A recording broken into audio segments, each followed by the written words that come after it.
Hello bachcho, let's read this question. The question says A is a set containing n elements. A subset P of A is chosen. The set A is reconstructed by replacing the elements of P. A subset Q of A is again chosen. The number of way of choosing P and Q show that P intersection Q is 5 is and four options are given to अस।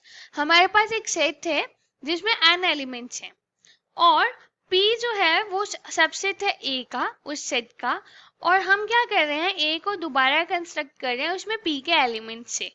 और हमारे पास एक और subset है q, तो हमें बताना है कि हम p एंड q को कितने वेज में सिलेक्ट कर सकते हैं अगर p इंटरसेक्शन q जो है वो 5 है।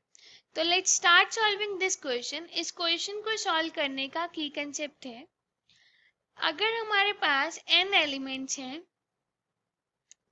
और हमें उसमें से r एलिमेंट सिलेक्ट करने हैं, so total number of ways, or we can say number of ways to select r elements from n elements is NCR, and इसका फॉर्मूला है n factorial divide by r factorial n minus r factorial.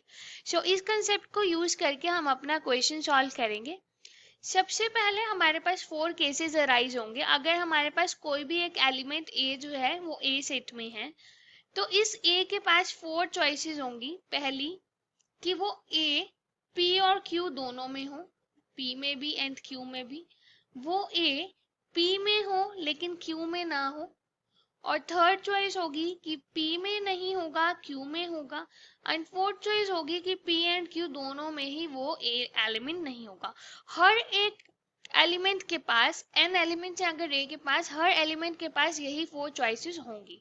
और हमें बोला है कि p और q का intersection 5 है।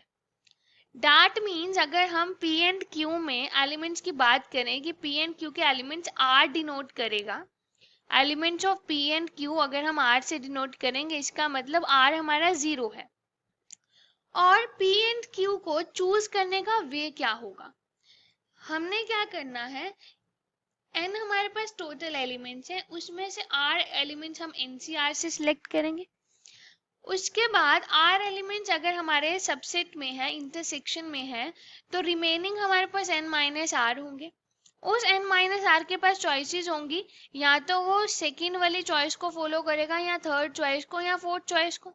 लेकिन हमने जो एलिमेंट चूज किए, जो हमारे एलिमेंट थे, वो किस में जा रहा है। अगर हम कह रहे हैं कि p इंटरसेक्शन q हमारे पास r एलिमेंट्स हैं, तो इन r एलिमेंट्स के पास सिर्फ फर्स्ट चॉइस है। वो फर्स्ट चॉइस क्या है इनके पास कि या तो ये चॉइस है कि ये p में भी जाएंगे एंड q में भी, ये सिर्फ फर्स्ट चॉइस को फॉलो कर सकते हैं, सेकंड थर्ड फोर्थ को नहीं। So that means here we have 1 multiplied with 1 raise to the power r, this multiplied with 1 raise to the power r। और यहाँ पे जो बचे हुए हैं उनके पास 3 चॉइसेस हैं, तो 3 टाइम्स यहाँ पे आएगा 3 raise to the power n minus r, क्योंकि इन n माइनस r के पास 3 चॉइसेस हैं। सो यहाँ से ये हमारे नंबर ऑफ वेज आ गए।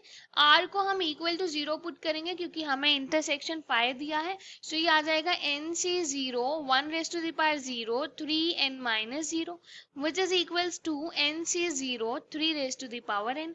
n से 0 को ओपन किया, this is n factorial divided by 0 factorial, n minus 0 is n factorial multiplied with 3n। अब यहाँ पे क्या आएगा, n फैक्टोरियल कैंसिल और 0 फैक्टोरियल इक्वल टू 1 होता है। So this is equals to 3 raise to the power n। So the final answer is 3 raised to the power n, option D. Hope you understood it well. Best of luck.